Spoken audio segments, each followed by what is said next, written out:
Bonjour à tous, je vous propose une séquence vidéo, dans laquelle l'écrivain belge, Michel Colomb nous explique le fonctionnement et les mécanismes de la propagande de guerre. Moi qui suis les guerres et la propagande de guerre et la désinformation depuis 20 ans, tout ce que je viens d'entendre, là, ça en fait partie. Et je voudrais rappeler cette phrase du Premier ministre britannique Lloyd George.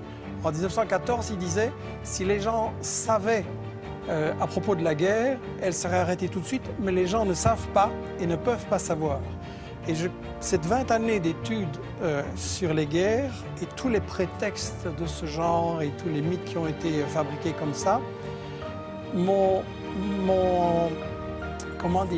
amené à penser qu'il est très important que les gens qui nous regardent et qui nous écoutent réfléchissent que dans chaque guerre, on applique ce que j'ai intitulé les principes de la propagande de guerre. On ne peut pas évidemment dire qu'on fait la guerre pour le pétrole, pour le gaz, pour le fric, etc. Donc il faut travailler l'opinion publique, premièrement en cachant les intérêts. Et je m'excuse, la question de la Syrie, c'est très simple. Il y a du pétrole, il y a du gaz, il y a des gazoducs, il y a des projets énormes en dessous de la Méditerranée qui intéressent Israël, tiens. Et quand on voit que Total et le Qatar, maintenant en Libye, se partagent le gaz, ben, il ne faut pas faire un dessin. Le deuxième grand principe de la propagande de guerre, c'est de cacher l'histoire. Et la France se pose en donneuse de... Enfin, la France d'en haut se pose en donneuse de leçons. Il ne faudrait quand même pas oublier que le colonialisme français a bombardé les Syriens en 1945 pour les empêcher d'acquérir leur indépendance, a pratiqué et organisé la division de la Syrie, notamment sur des bases religieuses, et puis que toute l'histoire de la Syrie, depuis qu'elle a résisté à Israël, ça a été le travail des États-Unis et d'Israël pour affaiblir et briser la Syrie. Et Roland Dumas disait il n'y a pas longtemps qu'il y a 2 ans, on lui avait dit à Londres, on prépare quelque chose contre la Syrie, est-ce que tu veux en faire partie? Il avait dit non, 2 ans avant les manifestations.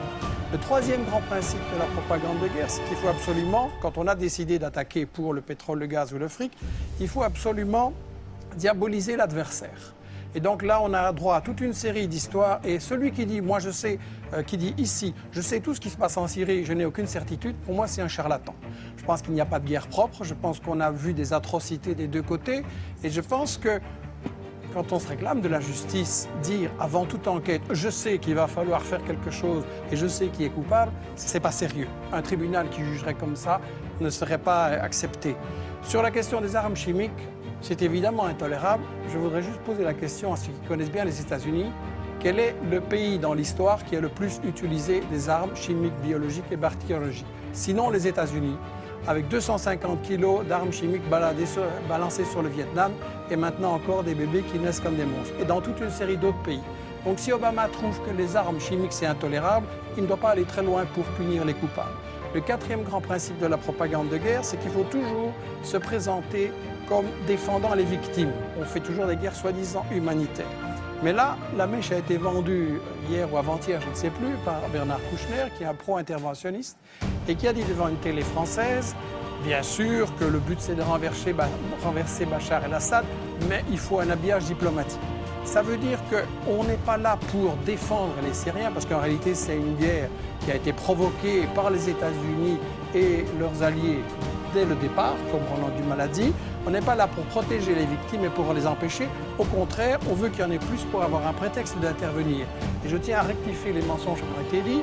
Le gouvernement syrien est parfaitement d'accord de négocier et ce sont les États-Unis, la France et le Qatar qui ont dit non, on ne négocie pas, on veut gagner militairement sur le terrain. Que Bachar el-Assad a dit qu'il voulait bien négocier. Oui, tout à fait. Et le cinquième et dernier principe de la propagande de guerre, très brièvement, c'est qu'il faut monopoliser le débat et empêcher les opinions adverses. Et donc, on a dans les médias français un alignement sur cette propagande que vous avez montrée là au début. Et quand M. Hérault s'amène en disant « j'ai la preuve sur les armes chimiques » et qui commence par répéter dans son discours pendant des minutes et des minutes tout ce que tout le monde sait et que personne ne nie, et puis qu'à la fin il dit « les services secrets m'ont dit que c'est Bachar », il n'y a aucun journaliste pour dire « oui, mais les preuves un peu sérieuses, s'il vous plaît ». Et donc, quand on voit des gens comme Fabius, comme Bernard-Henri Lévy, comme Hérault ou BHL, qui viennent avoir le courage de bombarder mais pas le courage de débattre devant des gens qui connaissent le dossier et qui ont les arguments contraires, il faut quand même beaucoup se poser la question.